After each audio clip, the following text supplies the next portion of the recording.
I guess, where I started from.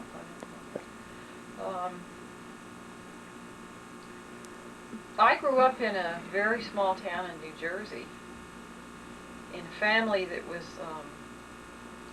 had a very strong medical background, and I think everybody in my family thought that I was either going to be I think the accepted thing that I was going to be a nurse, and there were a lot of doctors in the family, and if I'd thought about medicine, I think I would have thought about being a doctor, but I didn't really like medicine, and I think my brother today, still a few years ago, was saying that, oh, you'll go back to medical school someday, but I think it's time to give up on that. So I guess I come from a family that has some science background, but I really, I think I got interested in science probably in late in high school and also in the beginning of college, because I liked mathematics. But I didn't like mathematics for its own sake. I liked it in terms of using it in a scientific sense. And I got interested in chemistry in college for that reason, I think, because of the ties, particularly in physical chemistry. Organic chemistry was certainly not the kind of chemistry I would have chosen, but I liked physical chemistry, and I also liked inorganic chemistry, and I probably ended up in the area I am in now because of someone who I worked with. I worked with a crystallographer as an undergraduate, and he had gone to graduate school at Wisconsin and had worked with Larry Dahl, who everyone knows. And I remember him walking into my office when I was working in the summer, I think as a junior, and there were papers in inorganic chemistry in a particular issue that were the original papers of what several years later turned out to be what's now known as the Fensky-Hall method of molecular orbital calculations. These were some of the original papers of Dick Fensky's. And I remember Dr. Baird, who was the professor that I worked for in college, saying, you know, I bet you would enjoy this. You ought to think about working with somebody like this. And I think I probably ended up at Wisconsin because of Wally Bair's ties with Larry Dahl and the department there. But I think I did end up working for Dick Fensky, and I ended up in Dick Fensky's group. But it turned out to be really the perfect match, because I liked physical chemistry, I liked inorganic chemistry, and it was just like math. I didn't like the theory for just theory's sake. I liked to see it applied to something. And here was a group where in those days, this was one of the first groups that was really doing electronic structure calculations on, in those days, what were considered very large transition metal complexes. These days we look at much larger systems. But this was, as I said, probably the perfect match for my interests. I think we all learned a lot from one another in that group. I remember sort of being in an office with Mike Hall, who's the Hall of Fensky Hall, and Dennis Lichtenberger, who now really does primarily electron spectroscopy in Arizona, and working together with them. I also think Wisconsin was a good place for me. I really liked that department. I still am very fond of the people there. And the department itself, there's a very strong commitment there to education of the graduate students and education of the undergraduates, and not just to putting your graduate students in the lab and having them slave away 12 hours a day. And I came away from Wisconsin with respect for teaching and of education, and came away from Wisconsin actually with a plan to be an undergraduate teacher and not do research. This is a far cry from where I actually ended up now. And as a result, I took a teaching position at Princeton. And it was not a tenure track teaching position. This was a non-tenure track, originally teaching in a course for I guess the first year it was a course for non-science majors. And ended up staying there a total of 5 years and eventually running one of their large undergraduate courses and developing lab demonstrations and working with TAs and developing undergraduate laboratories. And realized that after that time that I wasn't really just going to want to teach in an undergraduate school, that it wasn't going to be sufficient for the things that I really wanted to do. And at that time, as it turned out, by a very long roundabout route, I ultimately ended up in a theoretical chemistry and physics group at a very quickly expanding corporate research lab at Exxon, which was then in Linden. And this was the time that the good years at Exxon, I guess is the way to put this, where a very large number of people were hired in the corporate research lab. This was going to be their real expanding into alternative energy sources. There was a real commitment to basic research in areas that were perhaps not directly related to Exxon's current business, but also really were were, I guess, new areas for Exxon is a way to put it. There would still be strong ties, and certainly all the work that I've done, there have been ties with the other people in the laboratory and other parts of Exxon, but there was a lot of new blood, certainly, in that laboratory in a very short amount of time. And once again, although a few years before, I would have never guessed that I would someday end up doing research in an industrial laboratory when my plan in graduate school had been to be an undergraduate teacher. Once again, I think certainly Exxon's had a very strong influence in that laboratory, and the people there have had a very strong influence on my interest, and certainly a broadening of my interests. Because I guess I would describe them now as, I describe myself as a theoretical inorganic chemist,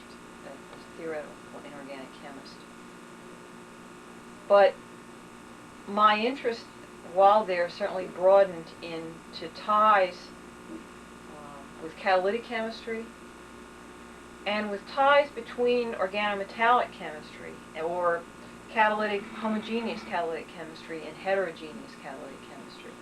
I think that theory probably has a lot to bring to those areas, because a few years ago there was a big flurry about how cluster chemistry was going to be the wave of the future, and how clusters were going to tell us all about heterogeneous catalytic systems. And I think we all realize now that that's, in that broad sense, that's not true. However, it doesn't mean there's not a lot to be learned from organometallic cluster chemistry or inorganic cluster chemistry, and on the other hand, heterogeneous catalysis. And I think the ties between heterogeneous catalysis and molecular inorganic complexes are very important. A lot of my work has really focused on those ties. But it never would have if I had not gone to a place like Exxon. The really impressive thing about that laboratory has been the interactions between people in very diverse areas, and the fact that there was always someone right down the hall who you could talk to about something you didn't know anything about. So I think that we've all certainly learned a lot from one another about this. I see myself again going on in these directions.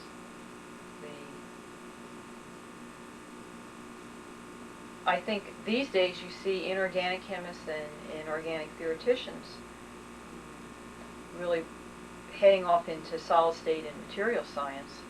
And once again, I think that there is a real role for theoreticians in that area, because just even with the ties with catalytic chemistry, the materials that are used as heterogeneous catalysts are not well understood. The theoreticians can help us with that. They can help us with the reaction chemistry that goes on. But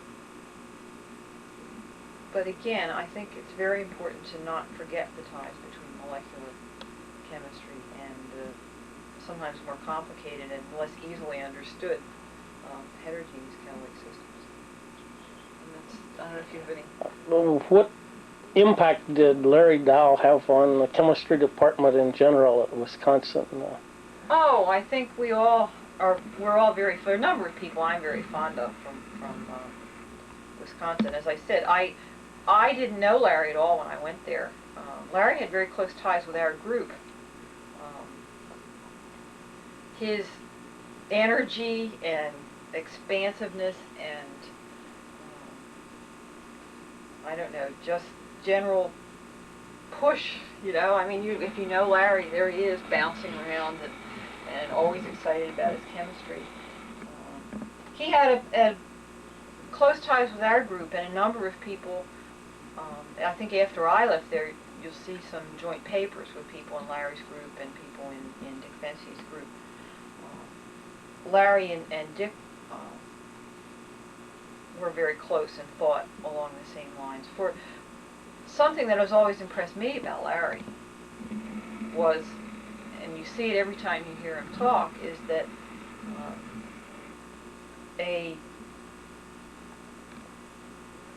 many people are outstanding scientists, and Larry is certainly one of those, and are very creative scientists.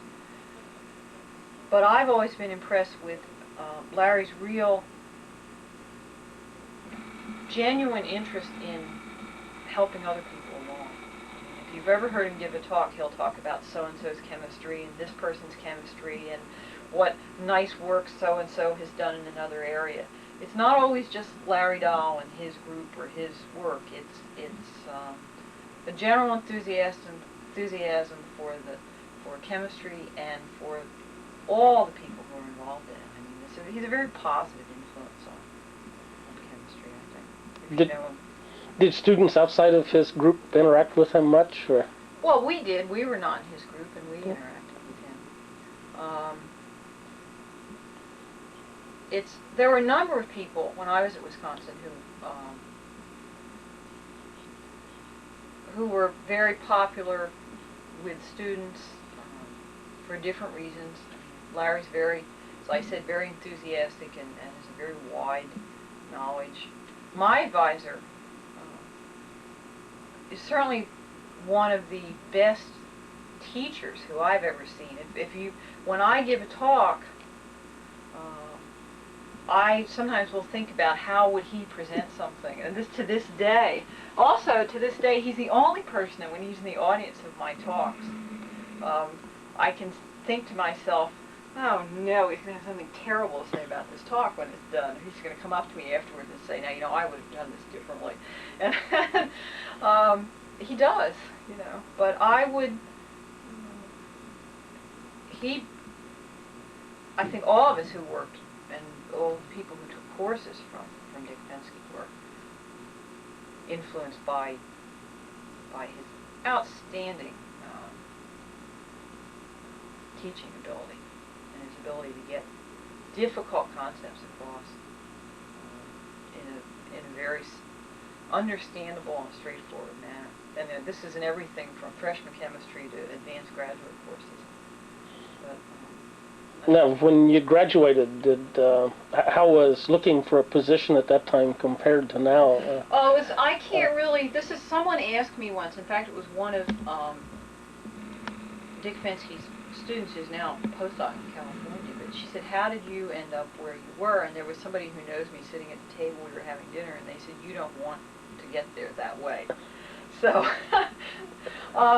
because as I said, at the time, I was restricted. I had to go to, I was married and really had to go to New Jersey. And I wanted a teaching job, and this was, I could get this job at Princeton and view it as a temporary job and not, and then look for a permanent teaching job in that area.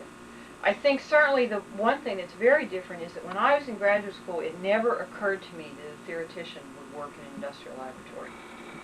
The industrial job market wasn't good at the time, but for a theoretician in an industrial laboratory, it was just unthinkable. And that's not the case anymore. There are a number of theoreticians at our labs, and if you talk to people, certainly places like for the physics community, IBM or Bell Labs or Xerox have big research laboratories with primarily theoretical physicists. A number of the chemical laboratories have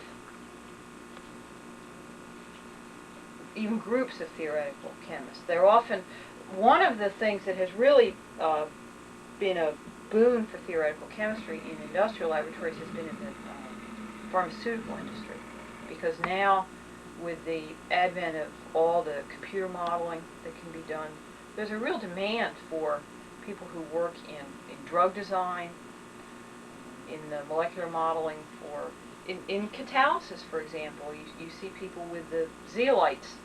There's a good example with the molecular modeling and where you can actually look at interactions and how molecules fit through zeolite cavities and simulate all this on a computer terminal where you can actually see it happen. There's a much better market for theoretical chemists in the industry than there ever was before. So I can't really compare like the direct job market from what it would be like if you were coming out of graduate school when I did and now, because I was looking for something different than where I ended up. I think it's still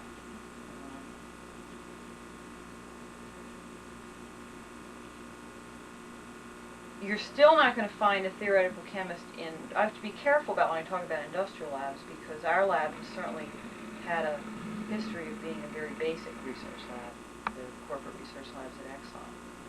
And there are kinds of people who work there who might not work in a more applied industrial laboratory. For example, the type of work that I do is much more akin to the type of work that might go on in an academic group, in an academic research group. Although being at Exxon allows me to make many more connections with, if you want to say, I don't want to insult anybody, say with the real world, but you're right there with people down the hall doing work that can be related, for example, to Exxon's oil refining business or various types of catalysis, cluster chemistry. I mean, the people are right there, and the atmosphere is such that you'll interact more closely with them than you might if you were doing academic research. It's always easier if you're down the hall from somebody to interact with them than it is if they're 300 miles away. There's no, that influences your work. What was your biggest surprise in going from academic to industry? Oh, that a big company like Exxon is, now I'll get myself in trouble, right? That a big company like Exxon is really a bureaucracy. I mean, there are, forms and the Exxon way that things are done. And every place has their way that things are done. But that it really, you're still not as independent as you might be if you were perhaps in a university job. There is still always the company's interest there behind you. That you worry about different things, and you may not worry about getting your grant proposal funded, but you worry about whether the research that you're doing is going to be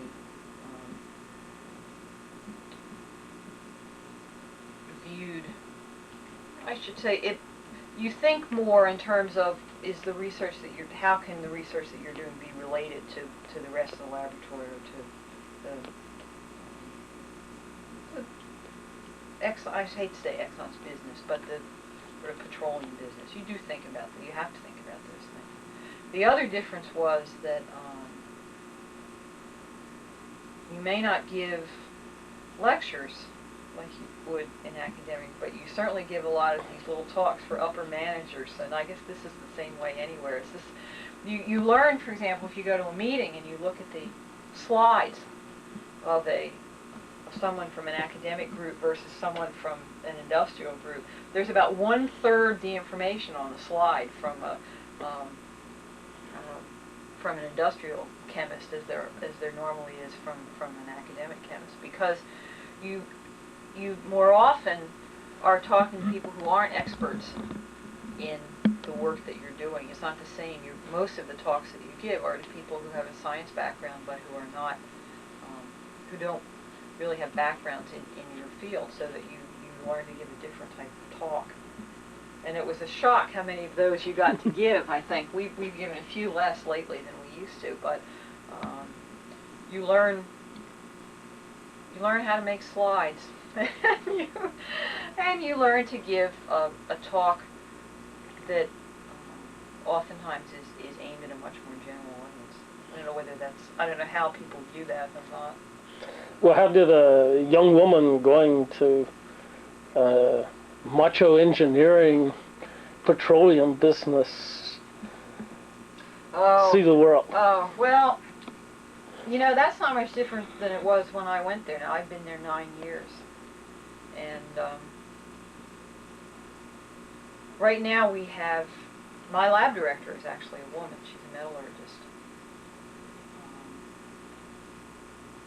But of the research scientists now, where I am, there are still only 3 PhD women scientists.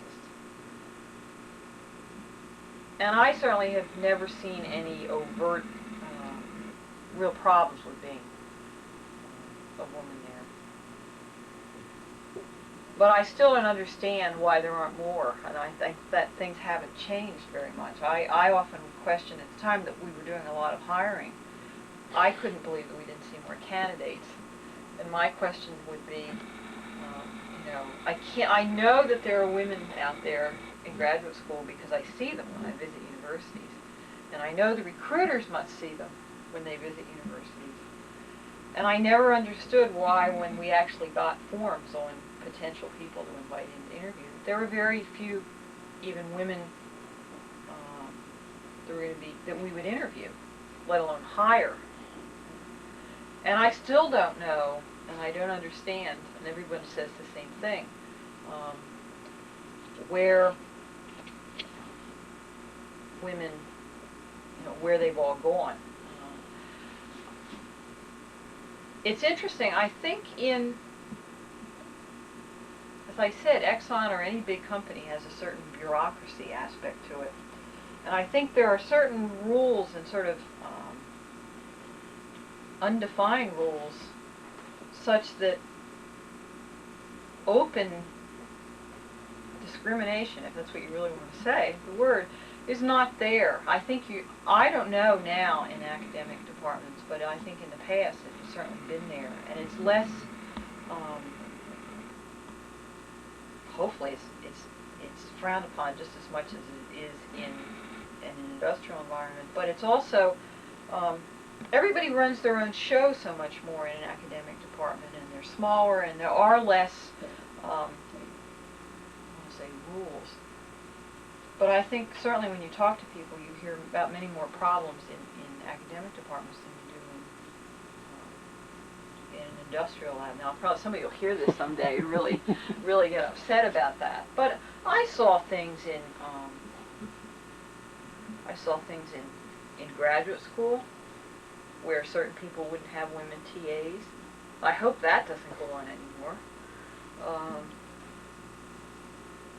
I saw things when I taught at Princeton where people felt like, women should be, if they were going to teach at all, they ought to be high school teachers. They didn't have any place within these hallowed halls of teaching these undergraduates or graduate students. That's what I mean, where I haven't seen anything quite so overt. But it's not easy. I think it's hard because you're sort of in a man's world, and just in terms of having friends, with so few women around, your friends, most of your friends become, your friends at work become men. And you miss having women friends. It's just because of, if you put a man in a place that he was the only man out of, say, 50 women, he would probably end up with some women friends too, but he would miss the men that he would normally be friends with. One thing that's very interesting to watch, and I don't know how many other women you've talked to, but the interesting thing that to me has always been the fact that men will always say that, you know, women aren't aggressive enough, or they're not tough enough. And the minute they get more aggressive or tougher, everybody says, "Oh, that's shrill, you know, God, she's awful." And so there's you have to sort of learn to walk a fine line. You have to be assertive about what you want without raising everybody's back. And men don't seem to have to worry about that. If some man is very aggressive and says what he wants and just proceeds and steamrollers over everybody, that's viewed as a positive aspect a lot of times. And for a woman, that's not so. So that's something I've seen. What has been your most frustrating experience in research? Oh, I think probably my most frustrating experience has been that although in an industrial environment like this is just an overall frustration, not a frustration in terms of a particular research problem, but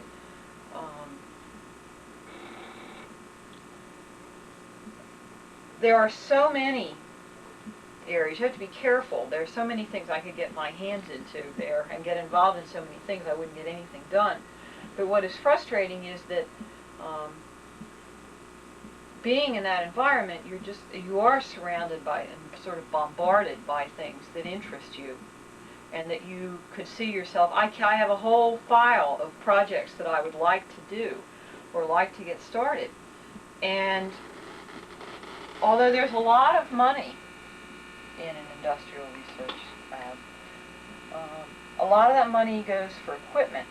It doesn't go for people. And being a theoretician in a primarily experimental environment, what it means is that you have you don't have to worry about computer money. We're just about to get a supercomputer, and that's essentially free. But there's only so much you can do yourself. And I've always had to do, that's been always frustrating to me since I've been there, that you always have to do all your own work. So that in terms of, an experimentalist may have a technician or even two technicians working with him or her. The theoreticians have never, certainly where I am, we've never had that kind of support. Occasionally there's an opportunity to get a postdoc to work with you. But overall, you don't have, you basically do, I just can't do all the things I would like to do. Now that's not that's, you know, it's better to not be able to get as much done as you want as to have time on your hands and not have any ideas, but it still is frustrating. And I think more and more as time goes on, there's two things I think about that I haven't, that there's that problem that I simply can't get all the things done I would like to do. And also, it always comes back to me that I really like to teach, and I still would like to teach. And I think what it may mean, and you see this happen to people, certainly in our laboratory, that you think about, should you think about going back to an academic career, because this would allow you with a broader outlook than you would have had if you'd gone into an academic job just out of graduate school. You now have a broader outlook, but you would be able to have a group and be able to teach and do some of the other things that you'd like to do. What is there about teaching that still draws you? Oh, it's just fun. I mean, that's why I said, but I imagine if you ask a number of people why they went into chemistry, it's because it's fun. Chemistry for me, you know, people like different kinds of chemistry, but for me to sit with a large, say, what I've been working on recently are some very large organometallic clusters, and to try to understand the bonding and to view this in a way that I can communicate it to other people is always very exciting to me. And I enjoyed teaching in many ways for the same reason. It's fun for me, and I enjoy teaching a great deal when I could get somebody else interested in it and show them that it could be fun for them too. I taught large freshman lectures with a lot of pre-meds in them, and we all know that pre-meds are not there because of their love of chemistry usually. And if you could teach that course in a way that they went away and they came away with a positive feeling about chemistry, and they enjoyed it, and they felt like they learned something, and perhaps even went on and took another chemistry course, that's very rewarding. And you either like that or you don't. Some people don't like to teach at all, but it's what you get your kicks from. And I enjoy it. I mean, I enjoy giving talks for the same reason. It's nice to be able to take a subject and feel that if you've given a talk on it, that the people who've gone away have learned something from that talk. And I enjoy communicating with groups. And students are fun. I mean, you either like dealing with them or not too. So I would say that what draws me about teaching is it's fun. I enjoy it. Who would you say has had the most impact on your scientific work at Exxon? At Exxon? A number of people. Certainly for the work that I did and have done in sulfides, Russ Chianelli, who works in sulfide chemistry, was very important because I started working with that group looking at electronic structure of some of those materials and knew nothing about. So I knew nothing about catalysis, I knew nothing about transition metal sulfides, and I really learned a tremendous amount from his group about sulfide catalysis. Another person who has been very important for me at Exxon is John Bradley, who is really an organometallic cluster chemist. He got me back into organometallic clusters. He's very enthusiastic about his work. He and I lately have been talking about why clusters aren't good for... He was one of these people who was going around saying a few years ago how clusters were going to be, tell us everything about heterogeneous catalysis. He now just went off and gave a talk about why clusters are never going to tell us anything about that. And I think he and I have come to the same... we work together very well and have come to make the same conclusions about what you can learn from clusters and what you can't learn from clusters. And we often will just sit down and kick around some ideas. And he's been fun to work with because we've had the type of collaboration where we'll talk about something and I'll talk about with him maybe what molecule might be something that they could make based on some of the bonding ideas we've talked about. And this has been a collaboration where they would actually go in the laboratory and try to make something. And if it didn't work, and we'd try to figure out why, or if it did work, great. And then there was a very strong back and forth motion in that work. So that those are two people who have had different types of influence. One really got me interested in catalysis, and the other one is a closer one-to-one interaction.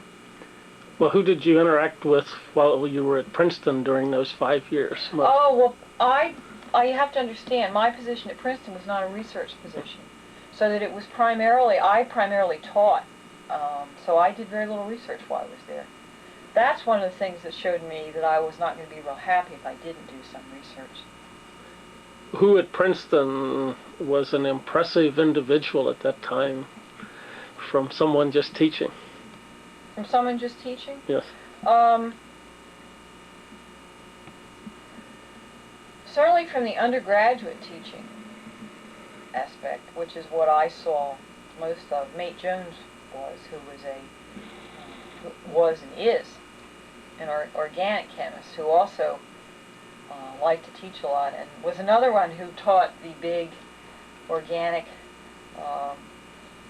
undergraduate courses for pre-meds. All right. Now, if they didn't like freshman chemistry, they really were only in organic chemistry because they were pre-meds. And he was a very good teacher and was very popular with the students and very well thought of in terms of their undergraduate program. And again, I was really involved in their undergraduate program more than anything else. And who did you make the contact with as you were switching from Princeton to Exxon?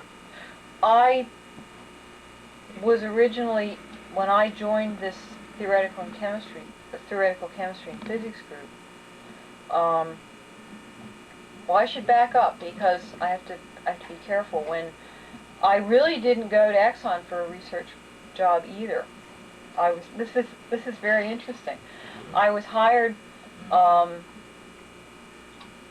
in their information group because, again, I decided I wasn't going to teach, and I worked in that division for a couple of months and met the person in corporate research who was starting this theoretical physics and chemistry group, and his name's Roger Cohen, and he had come to Exxon from RCA.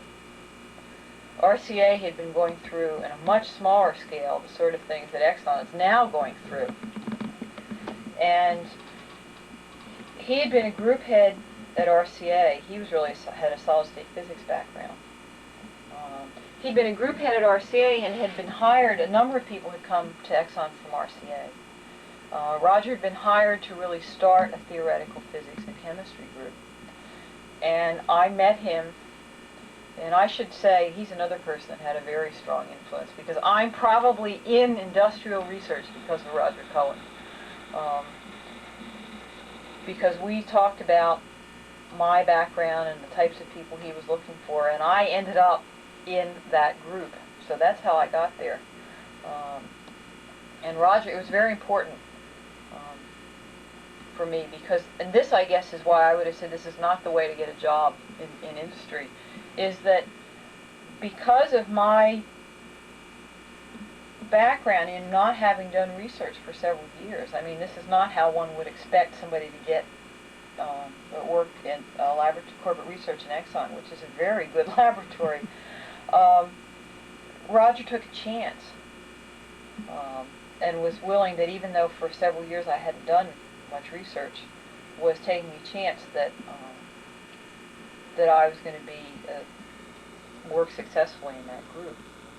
So I really ended up in doing the kind of work I'm doing probably because of Roger.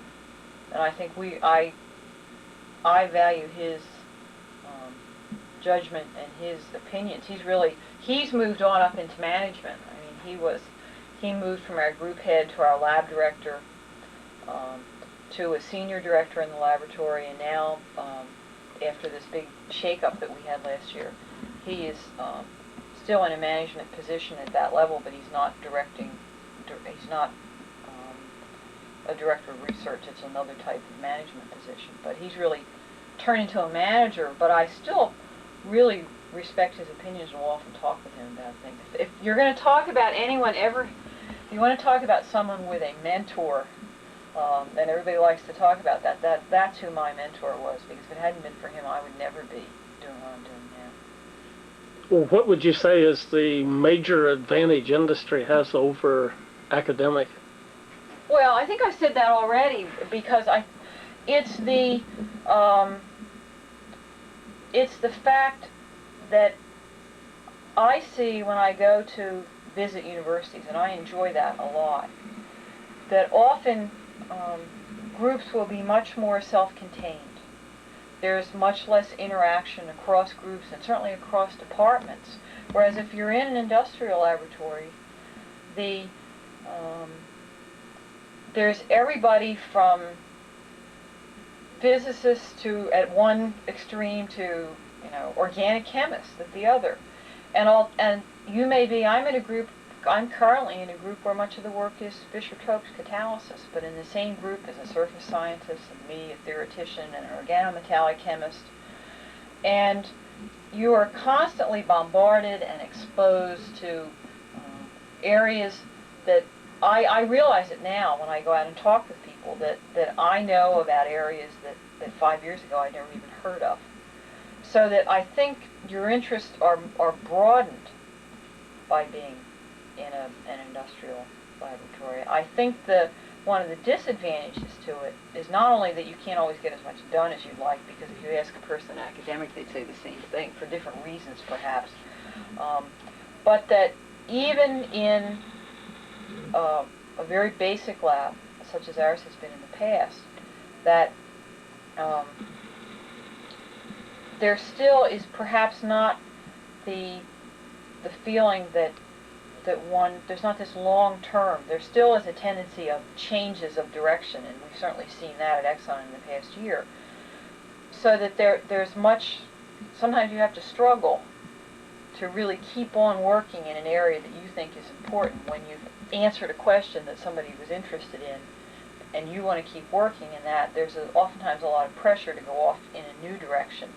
You run the danger of becoming a jack of all trades and the master of none, which doesn't happen probably in an academic group. You tend to be much more focused in a narrower area. So you have the opportunity to be very broad, but you have to sort of harness that and not let yourself get carried away. Well, one of the reasons originally for developing universities was to bring scholars together so that they could interact and grow with each other. I know, but we all know that people tend to that oftentimes academic groups are very self-contained. We all know that. I think it's interesting that I think times are changing somewhat. You see more people crossing barriers.